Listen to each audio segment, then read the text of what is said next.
क्या आप एक ऐसी जमीन की कल्पना कर सकते हैं जिसे पाने के लिए कौम ने 4000 सालों तक इंतजार किया हो?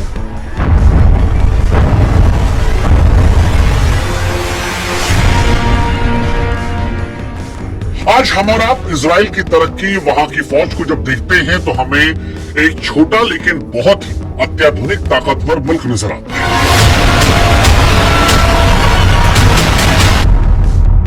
लेकिन आपको जानकर हैरानी होगी कि इस मिट्टी के जर्रे जर्रे में ऐसी दास्तान दफन है जो हजरत इब्राहिम के दौर में मेसोपोटामिया की धूल भरी गलियों से शुरू होती है। यहूदियों के लिए इजराइल सिर्फ नक्शे पर खिंची कोई लकीर या जमीन नहीं है, वो उनके पुरखों का अटूट वादा है जिसे उन्होंने भीषण अकाल, मिस्र के राजाओं की पीढ़ियों और सदियों के देश निकालने के बावजूद अपने सीने से लगाकर रखा। रोमन साम्राज्य में उन पर बार बार खूनी हमले हुए, उन्हें बार बार नौकर बनाया गया, बेघर बनाया गया, औरतों की इज्जत लूटी गई, उन्हें दुनिया भर में दर बदर भटकने को मजबूर किया गया। लेकिन उनकी रूह हमेशा जेरूसलेम की उस पुरानी और ठंडी दीवारों से लिपटी रही। सवाल कि आखिर ये कौम हर बार अपमान सहने के बाद भी वापस फिलिस्तीन की उसी मुट्ठी भर मिट्टी की ओर क्यों खींची चली आती है? क्या ये सिर्फ एक मजहबी लगाव था या अपने वजूद को पूरी तरह से मिटने से बचाने का इन यहूदियों के पास आखिरी रास्ता? जब हिटलर की नाजी सेना ने 60 लाख यहूदियों को गैस चैम्बर की धूल में झोंक दिया था, तब किसी ने सपने में भी नहीं सोचा था कि राख के ढेर से निकलकर ये कौम एक दिन दुनिया की सबसे बड़ी सैन्य शक्ति बनकर उभरेगी। इजराइल का इतिहास सदियों की प्रताड़ना और वजूद की लड़ाई का वो निचोड़ है जिसे खून से लिखा गया है। आज इजराइल की सड़कों पर जो चमक सुरक्षा दिखती है, उसके पीछे उन लाखों लोगों का बलिदान है जिन्होंने चैन से जीने के लिए अपनी मिट्टी की मांग उठाई थी। मेसोपोटामिया के प्राचीन रास्तों से शुरू होकर आधुनिक इजराइल की गूंजती हुई बंदूकों तक पहुंचने वाला ये सफर हर किसी को हैरान कर देता है, क्योंकि ये कहानी सिर्फ एक देश के बनने की नहीं है, बल्कि मौत के जबड़े से निकलकर दोबारा जिंदा होने की महागाथा है। ये असल में वजूद को बचाने के लिए लड़ी गई दुनिया की सबसे लंबी और सबसे खौफनाक जंग की कहानी है। नमस्कार, मैं हूं शुभांकर मिश्रा और आज कहानी है इजराइल के वजूद की। आज कहानी है इजराइल पैलेस्टीन विवाद के बहुत पहले जाकर, जीसस क्राइस्ट के पहले जाकर वहां से शुरू करने की जहां से इन यहूदियों का संघर्ष शुरू हुआ है। इस कहानी की शुरुआत हम करें उससे पहले हमारी आपसे दो गुजारिश है। एक, अगर आपके पास 15-20 मिनट का समय है तभी आप ये वीडियो पर रुकें, क्योंकि ये वीडियो थोड़ा लंबा है और इसमें कहानी जो है वो कड़ी दर कड़ी जुड़ी है, इतिहास से लेकर वर्तमान तक की। और दूसरा, हमें आपके साथ की भी जरूरत है, क्योंकि हम चाहते हैं आप हमारे व्हाट्सएप चैनल से जुड़े। हमने लिंक डिस्क्रिप्शन में, कमेंट सेक्शन में दे रखा है। साथ ही साथ आपकी स्क्रीन पर एक स्कैनर आ रहा है, आप चाहें तो अपने मोबाइल फोन से स्कैन करके सीधे हमारे व्हाट्सएप से भी जुड़ सकते हैं। आप जुड़ेंगे तो हमारे बनाए हुए सारे वीडियोस आप तक अपने आप पहुंच जाया करेंगे और हमें लगता है कि हमारे आपके रिश्ते को मजबूत करने का एक अच्छा जरिया है। तो इस सहयोग की उम्मीद हम आपसे करेंगे। साथ ही अगर अब तक आपने हमें सब्सक्राइब नहीं किया है तो भी जरूर कीजिएगा, क्योंकि इससे हमें मजबूती मिलती है और हम आपके लिए और कंटेंट ला पाते हैं। अब शुरुआत करते हैं इजराइल की जड़ों की, जो मेसोपोटामिया की धूल में छिपी हुई है। देखिए, इतिहास की यह दास्तान आज से लगभग 4000 साल पहले शुरू होती है। उस दौर में आज का इजराइल या फिलिस्तीन जैसा कोई नाम नक्शे पर मौजूद नहीं था। पूरी दुनिया मेसोपोटामिया की महान सभ्यता को देख रही थी, जहां लोग मिट्टी के घर बनाते थे, पत्थर की मूर्तियों को अपना भगवान मानते थे। इसी समाज के बीच एक ऐसी शख्सियत का जन्म हुआ जिसने पूरी दुनिया की धार्मिक सोच को बदल कर रख दिया, और वो शख्स थे हजरत इब्राहिम। इब्राहिम ने अपने समय के समाज में फैली मूर्ति पूजा को पूरी तरह नकार दिया और दुनिया को एक ईश्वर का संदेश दिया। उन्होंने सिखाया कि ईश्वर को देखने के लिए पत्थर की मूर्त की जरूरत नहीं, बल्कि उसे महसूस करने के लिए दिल की पाकीज़गी चाहिए। धार्मिक ग्रंथों के अनुसार इब्राहिम को ईश्वर की तरफ से एक संदेश मिला कि वे अपनी जन्मभूमि को छोड़ दें और एक ऐसी जमीन की तलाश में निकले जिसे उनके वंशजों के लिए चुना गया है। इस रूहानी यात्रा के दौरान इब्राहिम उस जगह पहुंचे जिसे तब लैंड ऑफ कैनन कहा जाता था। ये वो पवित्र जमीन है जिसे आज हम इजराइल और फिलिस्तीन के नाम से जानते हैं। यहूदियों के लिए सिर्फ एक मिट्टी का टुकड़ा नहीं था, बल्कि ये खुदा का किया हुआ वो वादा था जिसे उन्होंने अपनी पवित्र किताब तोरा में दर्ज किया। हालांकि अगर आप आर्कियोलॉजिकल डिपार्टमेंट के हिसाब से जाएंगे तो इब्राहिम के सफर के सीधे भौतिक सबूत कम मिलते हैं, लेकिन यहूदी परंपरा और आस्था में इसी अटूट विश्वास ने उनके मन में ये बात गहरे तक बैठा दी कि वे दुनिया में चाहे कहीं भी चले जाएं, उनकी असली मंजिल और उनका असली घर यही जमीन है। इसी विश्वास ने उन्हें सदियों तक भटकने के बावजूद एक सूत्र में बांधे रखा। अब यहां से कहानी शुरू होती है उस एक परिवार की जहां 12 शक्तिशाली यहूदी कबीले बने। दरअसल हजरत इब्राहिम के बाद उनके बेटे इस्माइल और इसाक, इन दोनों ने उनकी शिक्षाओं को आगे बढ़ाया। इस कहानी में एक बहुत बड़ा मोड़ तब आया जब इसाक के बेटे हजरत याकूब के 12 बच्चे हुए। याकूब को इजराइल के नाम से भी जाना गया। उनके ये 12 बेटे कोई साधारण बच्चे नहीं थे। धार्मिक मान्यताओं की माने तो आगे चलकर इन्हीं 12 बेटों से यहूदी समाज के 12 विशाल और शक्तिशाली कबीलों का जन्म हुआ। इन कबीलों ने अपनी अलग अलग पहचान बनाई, लेकिन वे सब एक ही जड़ और एक ही विश्वास से जुड़े हुए थे। ये वो दौर था जब यहूदी समाज इजराइल की मिट्टी पर अपनी पकड़ बहुत मजबूत कर रहा था। उनकी खेती फल फूल रही थी और उनकी संख्या भी तेजी से बढ़ रही थी। ये कबीले खुद को इजराइल की संतानें कहने लगे, लेकिन शायद किस्मत को कुछ और ही मंजूर था, क्योंकि अचानक कुदरत ने अपना रुख बदल लिया। उस हरी भरी और उपजाऊ जमीन पर ऐसा भीषण अकाल पड़ा कि नदियां सूख गई। हरे भरे खेत जो थे वो बंजर रेगिस्तान में तब्दील हो गए। लोग दाने दाने को तरसने लगे। चारों तरफ भुखमरी फैल गई। इसी मजबूरी में यहूदियों को अपनी वो पवित्र मिट्टी छोड़नी पड़ी और वे अपनी जान बचाने के लिए आसपास के अमीर देशों की तरफ भागने लगे। उनका ये पहला पलायन उन्हें इजिप्ट यानी मिस्र की ओर ले गया। उस समय मिस्र दुनिया का सबसे वैभवशाली देश था, जहां नील नदी का पानी कभी खत्म नहीं होता। यहूदियों को लगा कि वहां पर उन्हें सुकून मिल गया, नया जीवन मिल जाएगा, लेकिन उन्हें यह अंदाजा नहीं था कि वहां उनके लिए गुलामी की बेड़ियां तैयार खड़ी हैं। अब कहानी आती है मिस्र की तरक्की कैसे यहूदियों के लिए काल बनी। दरअसल मिस्र पहुंचने के बाद यहूदियों ने अपनी मेहनत से वहां के समाज में जगह बनानी शुरू करी।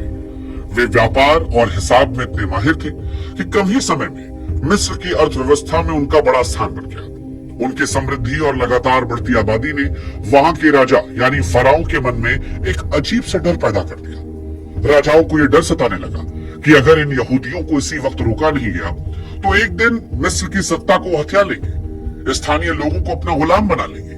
और इसी डर और नफरत ने एक ऐसी क्रूरता को जन्म दिया जो इतिहास में काले अक्षरों में दर्ज हुई। यहां राजा ने एक अमानवीय आदेश दिया कि हर यहूदी घर में पैदा होने वाले लड़के को नील नदी में फेंक दिया जाए। यहूदियों के लिए समय किसी प्रलय से कम नहीं था, क्योंकि उनकी आंखों के सामने उनके बच्चे छीन छीन कर मारे जा रहे थे। लेकिन इसी घुटन भरे माहौल और जुल्म के बीच हजरत मूसा का जन्म होता है।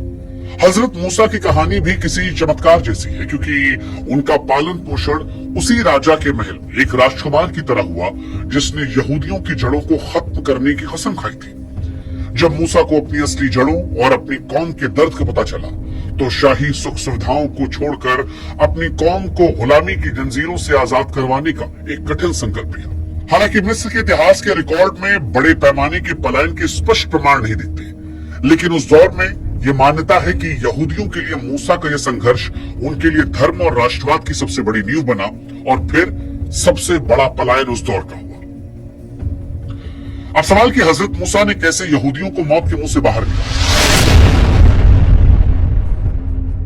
तो देखिए, हजरत मूसा ने न केवल यहूदियों को एकजुट किया, बल्कि उन्होंने मिस्र के ताकतवर राजा की आंखों में आंखें डालकर अपनी कौम की आजादी की मांग की। जब राजा अहंकार में डूबा रहा और नहीं माना, तो धार्मिक ग्रंथों के अनुसार ईश्वर के चमत्कार और मूसा के अटूट साहस ने यहूदियों के लिए रास्ता बनाया। वह ऐतिहासिक दृश्य आज भी दुनिया भर की कहानियों में अमर है, जब मूसा के पीछे मिस्र की विशाल सेना थी और आगे गहरा लाल सागर। मूसा ने ईश्वर का नाम लेकर अपनी छड़ी उठाई और समुद्र का सीना 2 टुकड़ों में बट गया।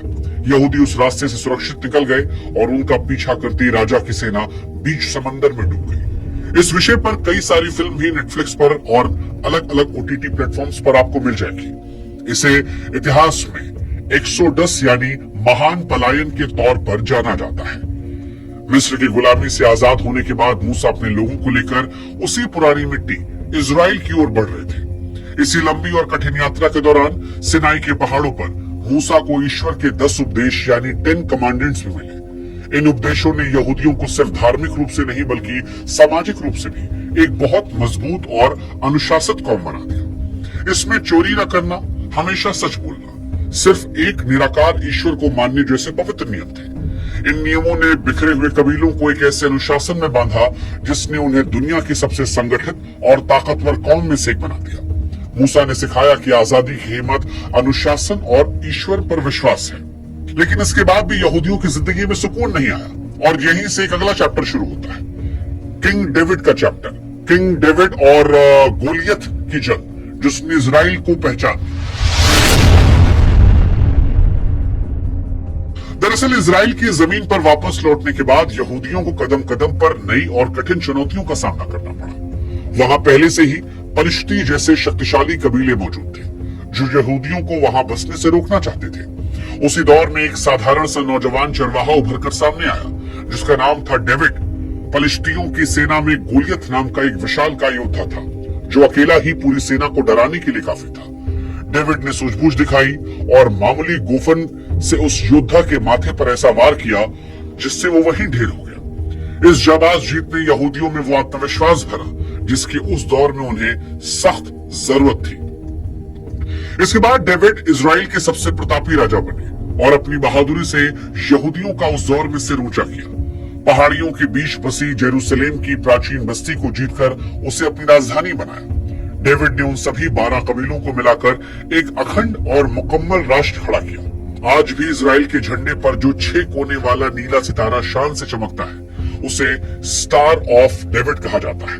हालांकि अगर आप मॉडर्न आर्कियोलॉजिकल डिपार्टमेंट की मानेंगे तो उस समय डेविड का साम्राज्य उतना विशाल नहीं था जितना बाइबल में बताया गया है। फिर भी ये यहूदी पहचान का सबसे बड़ा प्रतीक बन गया। डेविड ने बिखरे हुए कबीलों को एक मजबूत छत दे दी। लेकिन फिर कहानी आई किंग सोलोमन की। किंग सोलोमन का वो मंदिर जो यहूदियों की आज सबसे बड़ी विरासत है। दरअसल किंग डेविड के बाद उनके बेटे राजा सोलोमन, जिन्हें सुलेमान भी कहा जाता है, वो गद्दी पर बैठे। सोलोमन का शासनकाल इजराइल के इतिहास का सबसे स्वर्णिम युग माना जाता है क्योंकि उस दौर में उन्हें दुनिया के सबसे बुद्धिमान राजाओं में से गिना गया। उन्होंने जेरूसलेम की सबसे ऊंची चोटी पर यहूदियों का पहला और अत्यंत भव्य मंदिर टेम्पल माउंट बनवाया। ये मंदिर कोई साधारण इमारत नहीं थी बल्कि ये यहूदियों की आस्था और उनकी रूह का केंद्र थी। इसे बनाने के लिए दुनिया के सबसे कीमती पत्थरों और अथाह सोने का इस्तेमाल किया गया। दूर दूर के देशों से लोग उस वक्त इस मंदिर की भव्यता को देखने जेरूसलेम आते थे।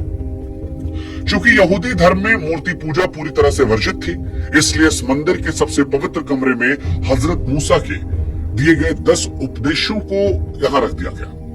सुलेमान के समय इजराइल इतना समृद्ध और संपन्न हुआ कि वो चांदी की कीमत मामूली पत्थरों के बराबर समझता था। लेकिन सुलेमान की मृत्यु के बाद यहूदी समाज सत्ता के लालच और आपसी विवाद के चलते टुकड़ों में बट गया। एक तरफ उत्तर में इजराइल बना और दूसरी तरफ वो दक्षिण में बटा।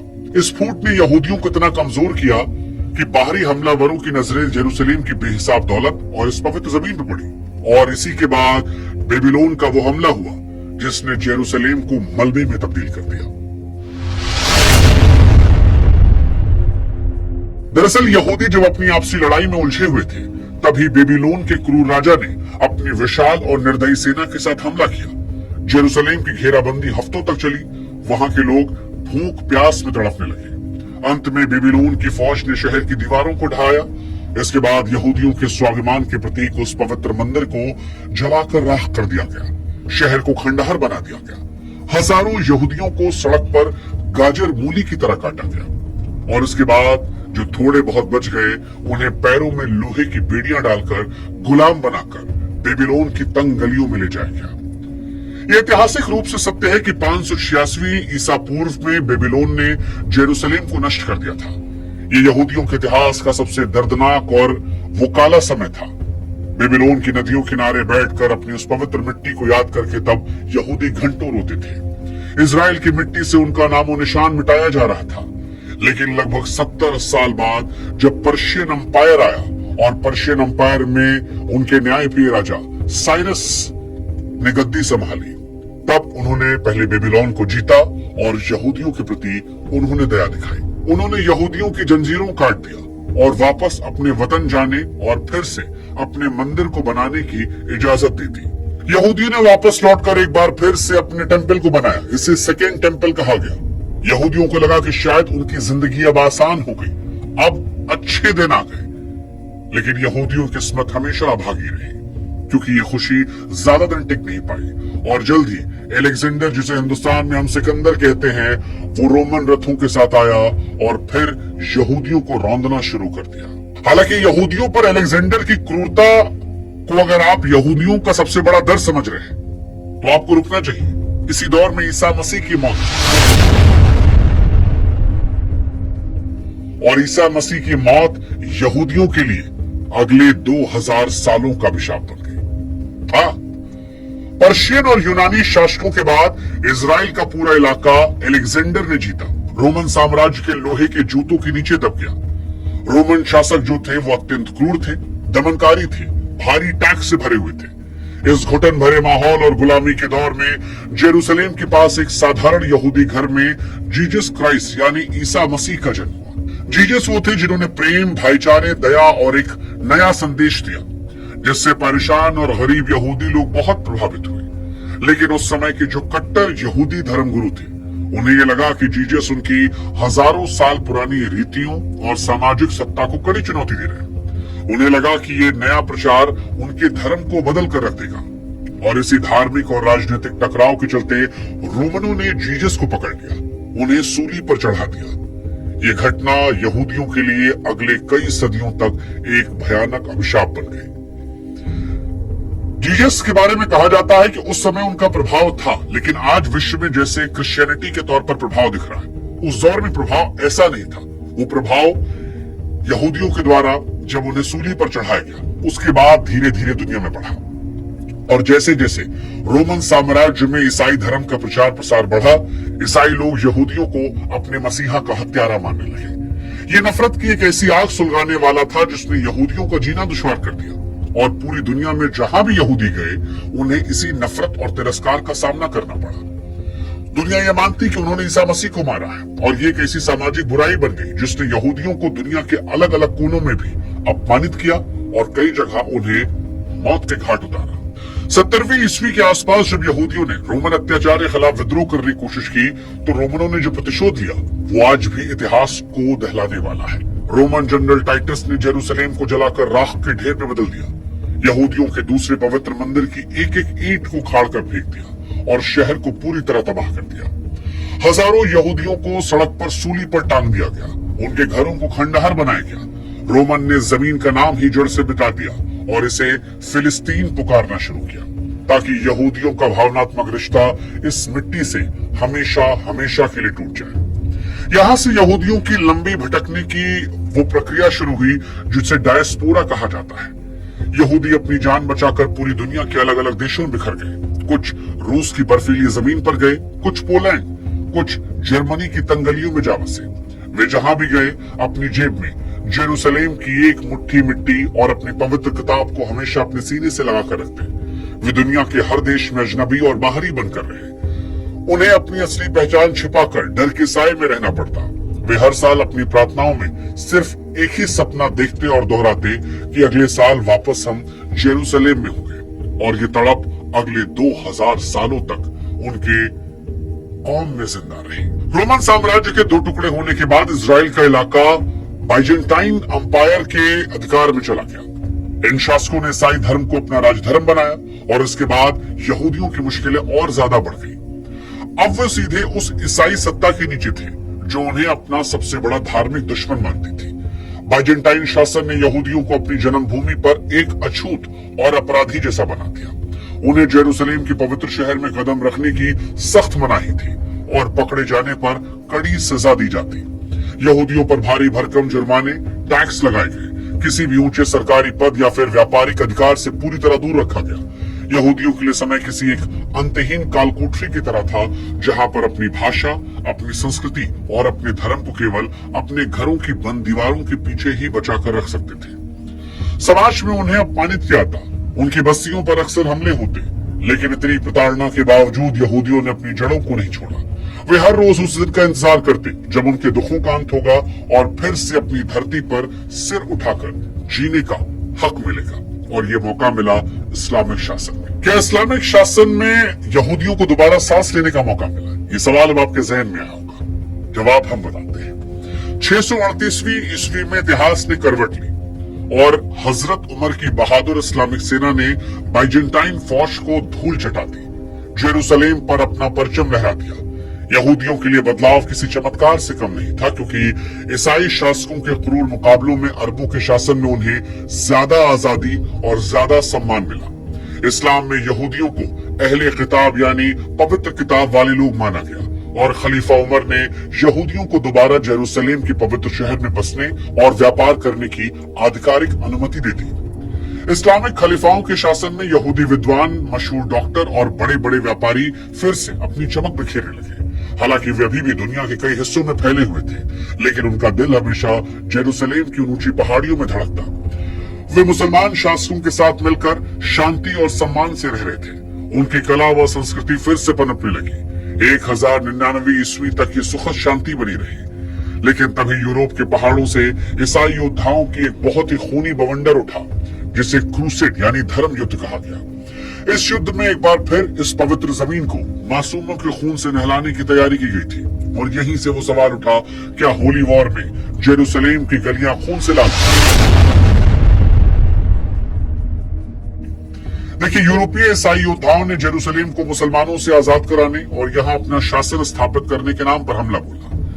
1099 में जब क्रूसेडर्स ने जेरूसलेम की दीवारों को पार किया तो उन्होंने जो वहशियाना मंजर पेश किया, उसे सुनकर पढ़कर आज भी लोगों की रूह कांप जाती है।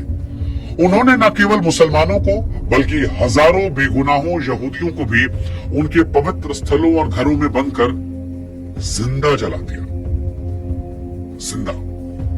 इतिहासकार लिखते हैं कि उस दिन जेरूसलेम की सड़कों पर घुटनों तक इंसानी खून बह रहा था। ईसाई योद्धाओं ने दया का नाम तक नहीं लिया। ईसाई योद्धाओं के मन में नफरत कूट कूट कर भरी थी कि यहूदी ही उनके मसीहा के असली कातिल है।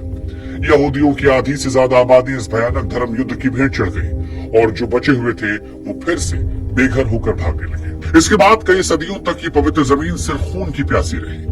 यह खूनी खेल तब जाकर थमा जब ऑटोमन एम्पायर यानी टर्की के सुल्तानों ने इस जमीन पर अपना मजबूत परचम लहराया। ऑटोमन शासन ने जेरूसलेम की शांति वापस लौटाई और मंदिर, मस्जिद व चर्च के लिए अलग अलग रास्ते और नियम बनाए, ताकि कोई भी धर्म के नाम पर एक दूसरे का गला न काट पाए। लेकिन फिर इसी दौर में यूरोप में एंटी सेमिटिज्म की नफरत और यहूदियों का बहिष्कार शुरू हुआ। दरअसल ऑटोमन शासन के दौरान इजराइल की जमीन पर भले ही शांति थी, लेकिन यूरोप के देशों में यहूदियों की तस्वीर भयानक थी। यहाँ यहूदियों के खिलाफ एक संगठित और जहरीली नफरत फैल चुकी थी, जिसे एंटी सेमिटिज्म कहा गया। ईसाइयों ने यहूदियों को समाज के लिए कैंसर मान लिया था और उनसे दूरी बनानी शुरू कर दी। उन्हें समाज में नीचा दिखाने के लिए उन्हें येलो बैच पहनने को मजबूर किया, ताकि जब यहूदी सड़कों पर दिखे तो वो पहचान में आ जाए और उन्हें दूर से ही पहचान कर अपमानित या फिर उन पर हमला किया जाए। 18वीं शताब्दी आते आते ये नफरत पूरे यूरोप में एक अघोषित कानून में बदल चुकी थी। यहूदियों को अक्सर झूठे जादू टोने या फिर बीमारियां फैलाने के आरोप में फंसाकर सरेआम जिंदा जला दिया था। हजारों यहूदियों को फ्रांस, इंग्लैंड और पोलैंड जैसे देशों से रातों रात बेदखल कर दिया गया। उनकी संपत्ति, उनके व्यापार को लूट लिया गया। इस अंतहीन पीड़ा, गरीबी और तिरस्कार से तंग आकर लाखों यहूदी अपने वजूद को बचाने के लिए समुद्र पार कर अमेरिका की तरफ भागने लगे। यहूदी समझ चुके थे कि यूरोप की जमीन पर कभी भी सम्मान और सुरक्षा के साथ वो नहीं जी सकते। हालांकि इसी बीच में नेपोलियन का एक दौर आया और यहूदियों को छोटी सी खुशियां मिली। दरअसल 18वीं शताब्दी के अंत में नेपोलियन बोनापार्ट ने यूरोप की सत्ता को संभाला और अपनी ताकत दिखाई तो यहूदियों को लगा कि शायद खुदा ने उनकी हजारों साल की पुकार सुन ली है। नेपोलियन ने यहूदियों के खिलाफ बने सदियों पुराने और भेदभाव करने वाले कानूनों को फाड़ कर फेंक दिया। समाज में उन्हें बराबरी का दर्जा दिया। यहूदियों को पहली बार लगा कि वो इंसान है, उन्हें भी जीने का हक है। लेकिन फिर नेपोलियन की हार हुई और उसके पतन के बाद यहूदी विरोधी नफरत की लहर फिर से पूरी ताकत और दरिंदगी के साथ वापस लौट आई। अब तक यहूदियों की नई पीढ़ी इस बात को जान चुकी थी कि चाहे वो दुनिया के किसी भी कोने में रहे, वे कभी भी चैन और सम्मान से नहीं जी पाएंगे जब तक कि उनकी अपनी कोई स्वतंत्र और संप्रभु जमीन नहीं होगी। वे अब किसी दूसरे देश में किराएदार या फिर शरणार्थी बनकर रहने के बजाय अपनी प्राचीन मिट्टी इजराइल पर दोबारा से मालिकाना हक मांगने लगे। इसी बेचैनी और अपने वजूद को मिटने से बचाने की तड़प ने उन्हें एक बहुत बड़े राष्ट्रवादी आंदोलन को जन्म दिया, जिसे आने वाले वक्त में पूरी दुनिया का नक्शा और इतिहास बदलने की तैयारियां कर रखी थी। 19वीं शताब्दी के अंत में हंगरी में जन्मे थियोडर हर्जल नाम के एक पत्रकार ने यहूदियों के इतिहास की धारा को हमेशा के लिए मोड़ा। हर्जल ने यूरोप की सड़कों पर यहूदियों के खिलाफ होने वाली नफरत और हिंसा को अपनी आंखों से देखा था, उसे महसूस किया था। उन्होंने अपनी मशहूर किताब द जूइश स्टेट में एक ऐसी योजना पेश की जिसने यहूदियों के सोए हुए स्वाभिमान को जगा दिया। साफ शब्दों में कहा कि यहूदियों को किसी दूसरे के रहमो करम पर रहने के बजाय अपनी पुरानी मिट्टी इजराइल में लौटना होगा। हर्जल ने जायनिस्ट ऑर्गेनाइजेशन की शुरुआत की और दुनिया भर में फैले यहूदियों से पैसा इकट्ठा करना शुरू किया। उनका मकसद सिर्फ एक था, फिलिस्तीन में जमीन खरीदना और वहां यहूदियों के लिए नई बस्तियां बनाना।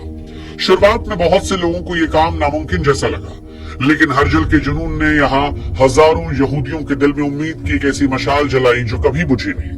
यहूदी अब न केवल अपने धर्म को बचाने के लिए बल्कि अपनी एक मुकम्मल पहचान और अपनी मिलिट्री ताकत खड़ी करने के लिए एकजुट होने लगे। हर्जल के बुलावे पर दुनिया भर के यहूदियों ने अपनी जन्मभूमि इजराइल वापस लौटने का ऐतिहासिक सिलसिला शुरू किया। इसे आलिया कहा जाता है। यहूदी लोग अपना जमा जमाया कारोबार, घर और आराम को छोड़कर फिलिस्तीन की उस समय की बंजर, पथरीली और दलदली जमीन पर पसीना बहाने पहुंचने लगे। इसी बीच वर्ल्ड वॉर 1 हुआ और ब्रिटिश एम्पायर को युद्ध के खर्च के लिए भारी भरकम पैसों की जरूरत हुई। अमेरिका के अमीर यहूदियों ने ब्रिटेन की बढ़ चढ़ कर मदद की और बदले में एक बहुत बड़ा वादा लिया। दरअसल 1917 में ब्रिटिश सरकार ने बेलफोर डिक्लेरेशन जारी किया, जिसमें पहली बार आधिकारिक रूप से वादा किया गया कि ब्रिटेन फिलिस्तीन में यहूदियों के लिए एक नेशनल होम बनाने में हर संभव मदद करेगा। युद्ध समाप्त हुआ, ऑटोमन साम्राज्य का पतन हुआ और फिलिस्तीन पर ब्रिटिश शासन स्थापित हो गया। अब यहूदियों के लिए अपने पुरखों की मिट्टी पर लौटना और भी आसान हुआ। उन्होंने तेल अवीव जैसे आधुनिक शहरों की नींव रखी और अपनी हजारों साल पुरानी भाषा हिब्रू को एक बार दोबारा जिंदा करके अपनी नई कौमी पहचान को बना लिया। इजराइल बनने का सपना अब हकीकत के बहुत करीब पहुंच चुका था। जब यहूदी बड़ी संख्या में फिलिस्तीन लौटे तो वहां उनके स्वागत के लिए कोई महल या सुख सुविधाएं नहीं थी। उस समय वहां सिर्फ बंजर, रेगिस्तान, तपती धूप और मलेरिया वाले खतरनाक दलदल थे। लेकिन यहूदियों ने एक बहुत ही अनोखी और क्रांतिकारी व्यवस्था बनाई जिसे किबुत्स कहा जाता है। यहाँ एक ऐसी कम्युनिटी थी जहाँ समाज के सभी लोग मिलकर खेती और मजदूरी करते और जो भी कमाई होती उसे सब में बराबर बांटा जाता। कोई भी अमीर या गरीब नहीं था। यहूदियों ने अपनी कड़ी मेहनत और फौलादी इरादों से उन दलदलों को सुखाया, रेगिस्तान की रेतीली मिट्टी में आधुनिक सिंचाई तकनीक की मदद से लहलहाते हुए खेत खड़े कर दिए। उन्होंने दुनिया को दिखाया कि वे सिर्फ व्यापार करने वाली कौम नहीं है, बल्कि धरती का सीना चीरकर अनाज पैदा करने वाले मेहनती योद्धा भी हैं। उन्होंने बंदूक उठाने से पहले हल उठाया और पसीने से इजराइल की बंजर जमीन को फिर से आबाद कर दिया। इस मजबूत आधुनिक बुनियाद ने इजराइल को भविष्य में आने वाले बड़े युद्धों के लिए तैयार किया। उन्हें अपनी मिट्टी से प्यार करना भी सिखाया। लेकिन तभी एक ऐसी घटना हुई जिसे सुनकर आज भी लोग डर जाते हैं, और वो था हिटलर का होलोकॉस्ट और इजराइल की आजादी का ऐलान। सेकेंड वर्ल्ड वॉर के समय जर्मनी में तानाशाह हिटलर ने अपनी नाजी सेना के जरिए 60 लाख बेगुनाह यहूदियों का नरसंहार यानी होलोकॉस्ट किया तो पूरी दुनिया की अंतरात्मा कांप उठी।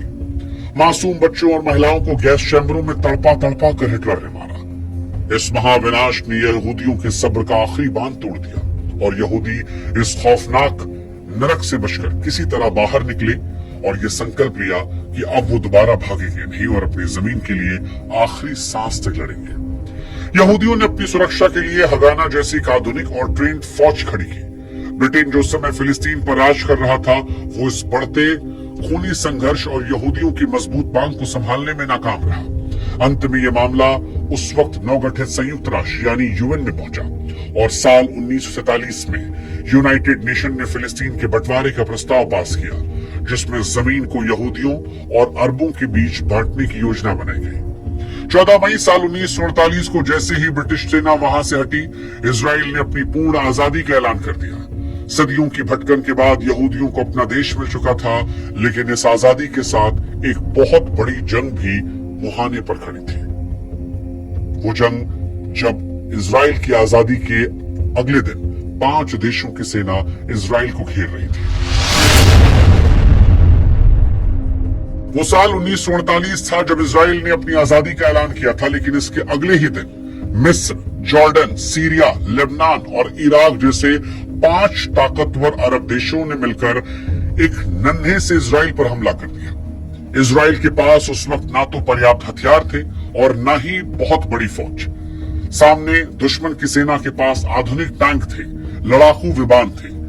यहूदियों के पास सिर्फ अपने अस्तित्व को बचाने का, अपनी आजादी को पाने का एक पागलपन भरा जुनून था। इजराइल ने ऑपरेशन नहशोन जैसी साहसी और जोखिम भरी सैन्य रणनीति अपनाई। उन्होंने पहले अपनी रसद सप्लाई को सुरक्षित किया और दुनिया भर से चोरी छिपे हथियार मंगाए। इजराइल के हर एक नागरिक ने, चाहे वो पुरुष हो, महिला हो, हाथ में बंदूक उठाई और वो मोर्चे पर डट गया। हफ्तों तक यह खूनी युद्ध चला और इस ऐतिहासिक लड़ाई के बाद इजराइल ने न केवल उन 5 देशों की सेनाओं को पीछे धकेला, बल्कि यूएन के द्वारा तय की गई सीमाओं से कहीं ज्यादा जमीन पर कब्जा कर लिया। इस करिश्माई जीत ने पूरी दुनिया को यह संदेश दिया कि इजराइल अब उस जमीन के नक्शे से हटने वाला नहीं है, बल्कि एक नई ताकत के तौर पर उदय हो रहा है। ये लड़ाई इजराइल के अस्तित्व की थी और इस लड़ाई के बाद जब जब खाड़ी देश से किसी ने इजराइल पर हमला किया, तो इजराइल ने उस पर डबल पलटवार किया और अपनी जमीन का दायरा और बढ़ा दिया। यूनाइटेड नेशन के द्वारा जो जमीन असाइन की गई थी, आज अरब देश कहते हैं कि इजराइल वापस उस पर चला जाए, लेकिन इजराइल अपने कदम बढ़ाकर अब उस जमीन से कहीं ज्यादा जमीन अपने पास कब्जा कर चुका है। इतिहास का हालांकि कोई भी पन्ना पूरा तब तक नहीं होता जब तक दोनों पक्षों का दर्द न बताया जाए। साल 1948 के इस युद्ध में इजराइल के जन्म के साथ फिलिस्तीनी लोग नब्बा यानी भारी तबाही के तौर पर याद करते हैं। युद्ध के दौरान इजराइल की बढ़ती हुई सेना के दबाव में करीब 7 लाख फिलिस्तीनियों को अपना घर छोड़ना पड़ा था। इजराइल की तरफ से कहा जाता है कि वे युद्ध के कारण भाग गए और अरब नेताओं के कहने पर चले गए, लेकिन कई इतिहासकार, जिसमें कुछ इजरायली इतिहासकार भी जैसे बेनी मॉरिस, वो ये मानते हैं कि कई जगहों पर इजरायली सेना ने जानबूझकर भी उन्हें बेदखल किया और ऐसे कई फिलिस्तीनी हैं जो आज भी शरणार्थी कैंपों में गरीबी में जी रहे हैं। उनकी खाली पड़ी जमीनों और घरों पर इजराइल का कब्जा है। इस घटना ने गहरी नफरत और कड़वाहट की ऐसी दीवार खड़ी की जिसे आज 80 साल बीत जाने के बाद भी गिराया नहीं गया। इजराइल ने भले ही अपनी सुरक्षा को फौलादी बना ली हो, लेकिन उसी सुरक्षा की कीमत लाखों बेगुनाह फिलिस्तीनियों के विस्थापन के तौर पर भी चुकानी पड़ी है, जिसे दुनिया देख रही है। और आज भी गाजा और वेस्ट बैंक का संघर्ष इसी नकबा की कड़वी यादों से जुड़ा हुआ है। हालांकि इजराइल की यह पहली लड़ाई नहीं थी। 1948 में अपनी आजादी के अगले दिन 5 मुल्कों से जंग लड़ने वाला इजराइल अब 6 डे वॉर में जाने वाला था। वो 6 डे वॉर जिसने इजराइल को दुनिया में अजय योद्धा बना दिया। दरअसल साल 1967 की वो जून की सुबह इतिहास की सबसे बड़ी और चौंकाने वाली सैन्य घटनाओं में से एक है। इजराइल के चारों तरफ अरब देशों की फौजें इकट्ठा हो रही थी। इजराइल को लगा कि उस पर हमला होने वाला है। उसने चुपचाप हमले का इंतजार करने के बजाय खुद हमला करने का फैसला किया। 5 जून 1967 की सुबह इजरायली लड़ाकू विमानों ने उड़ान भरी और कुछ ही घंटों में मिस्र, सीरिया और जॉर्डन की पूरी एयरफोर्स को जमीन पर खाक कर दिया। सिर्फ 6 दिन के भीतर इजराइल ने न केवल अपनी रक्षा की, बल्कि मिस्र से सिनाई, सीरिया से गोलन हाइट्स और जॉर्डन से वेस्ट बैंक और पुराने जेरूशलेम पर कब्जा कर लिया। 2000 साल बाद पहली बार जेरूशलेम यहूदियों के हाथ में था। इस जीत ने दुनिया को बता दिया कि इजराइल की सेना से टकराना अब किसी मुल्क के लिए खुदकुशी जैसा है। इजराइल अब एक अजय राष्ट्र जैसा बन चुका था, लेकिन इस जीत ने कब्जे और नए विवादों की नींव रहती। इजराइल के इतिहास में युद्ध कई बार आए। 1973 के योम किप्पुर वार ने इजराइल को शायद खत्म कर दिया। हाँ, इतिहास में जब भी कोई देश खुद को बहुत ताकतवर मानता है तब उसे बड़ी चोट पहुंचती है। साल 1967 में इजराइल को यह लगा था कि अब उसे दुनिया में कोई हरा नहीं सकता, लेकिन 1973 में यहूदियों के सबसे पवित्र त्योहार योम किप्पुर के दिन जब इजराइल प्रार्थना और उपवास में डूबा था, तब मिस्र और सीरिया ने अचानक हमला किया। इजरायली फौज इस हमले के लिए तैयार नहीं थी। शुरुआती कुछ घंटों में इजराइल को भारी नुकसान उठाना पड़ा। ऐसा लगा कि शायद इजराइल का अंत करीब है। इजराइल के प्रधानमंत्री उस दौर के गोल्डा मायर ने उस कठिन वक्त में हालांकि हिम्मत नहीं हारी और इजरायली सैनिकों ने अपनी आखिरी सांस तक मोर्चे पर लड़ाई लड़ी। आखिर में इजराइल ने पासा पलटा। इस युद्ध ने इजराइल को एक बड़ा सबक सिखाया कि दुश्मन को कभी कमजोर मत आंको। इस युद्ध के बाद इजराइल और मिस्र के बीच ऐतिहासिक शांति समझौता हुआ, जिससे कम से कम एक मोर्चे पर युद्ध का खतरा टल गया। इस युद्ध में मोसाद की भूमिका भी बड़ी अहम। मोसाद, मोसाया, जो दुश्मन को दुनिया के किसी भी कोने से ढूंढ निकालता है। इजराइल के बारे में कहते हैं कि उसकी असली ताकत उसकी सबसे बड़ी सेना नहीं बल्कि उसकी सबसे रहस्यमय खुफिया एजेंसी मोसाद है। मोसाद के बारे में कहा जाता है कि उनके एजेंट किसी भी देश की सरहद पार करके अपने दुश्मन को ढूंढ लेते हैं। साल 1972 के म्यूनिक ओलंपिक में जब फिलिस्तीनी आतंकवादियों ने इजरायली खिलाड़ियों की हत्या की, तो इजराइल ने ऑपरेशन गॉड ऑफ वेंजेंस शुरू किया और अगले 20 सालों तक चुन चुनकर हर उस व्यक्ति को मारा जो उस घटना में शामिल था। मोसाद के जासूसी ऑपरेशन किसी हॉलीवुड की फिल्म जैसे होते, चाहे वो ईरान के परमाणु कार्यक्रम को रोकने के लिए वहां गुप्त दस्तावेजों को उड़ा ले जाना हो या फिर आतंकवादियों को मारने के लिए तकनीक का इस्तेमाल करना हो। मोसाद ने तकनीक और जासूसी का ऐसा तालमेल बिठाया कि उनके पास हर दुश्मनी खबर होती है। उनकी इसी काबिलियत ने इजराइल को दुनिया के सबसे सुरक्षित और खौफनाक देशों की लिस्ट में सबसे ऊपर खड़ा कर दिया। और यही सवाल कि क्या मोसाद और तकनीक ने इजराइल की सुरक्षा को लोहे का किला बना दिया? देखिए, आज के इजराइल की सबसे बड़ी पहचान उसका आयरन डोम सिस्टम है। जब भी दुश्मन इजराइल की तरफ हजारों रॉकेट दागता है तो यह सिस्टम पलक झपकते हवा में नष्ट करता है। इजराइल ने अपनी सुरक्षा के लिए तकनीक को सबसे बड़ा मजबूत ढाल बनाया है। उन्होंने बंजर जमीन को उपजाऊ बनाने के लिए जो तकनीक बनाई, वो आज के समय दुनिया के लिए मिसाल है। वहां का हर नौजवान सेना की कठिन ट्रेनिंग से गुजरता है। वहां के लोग पहले सैनिक हैं और नागरिक बाद में। इजराइल की सोच बहुत साफ है, अगर आप कमजोर हैं तो दुनिया आपको मिटा देगी। इसलिए उन्होंने खुद को इतना फौलादी बनाया कि आज दुनिया का कोई भी बड़ा देश इजराइल की ताकत को नजरअंदाज नहीं करता। इजराइल का वजूद इस बात का प्रमाण है कि अगर आपके पास अटूट हिम्मत है और अपनी मिट्टी के लिए मर मिटने का जुनून, तो आप राख के ढेर से उगकर भी नया और चमकदार सूरज बन सकते हैं। ये कहानी इजराइल के बनने की थी। ये कहानी इजराइल के दुखों की थी। इस कहानी में दिलचस्प ये था कि क्रिश्चियन एक जमाने में यहूदियों को मिटाना चाहते थे, मुस्लिम शासकों ने उन्हें बचाया था, लेकिन आज के दौर में दुनिया के तमाम मुस्लिम मुल्कों से ही इजराइल की सबसे बड़ी लड़ाई है। ये कहानी आपको कैसी लगी? इस कहानी का सबसे रोचक हिस्सा कौन सा था, वो आप कमेंट सेक्शन में लिख सकते हैं। जाते जाते फिर आपसे अपील, हमारे व्हाट्सएप चैनल से जरूर जुड़िएगा। साथ ही अगर आप तक अपने सब्सक्राइब नहीं किया है तो वो भी कर दीजिएगा। एक रिश्ता मजबूत बनता है, आपको ज्यादा वीडियोस देखने को मिलते हैं। और कोई और विषय जिस पर आप चाहते हो कि हम कहानी सुनाएं, उसे कमेंट सेक्शन में लिख दीजिएगा। नमस्कार।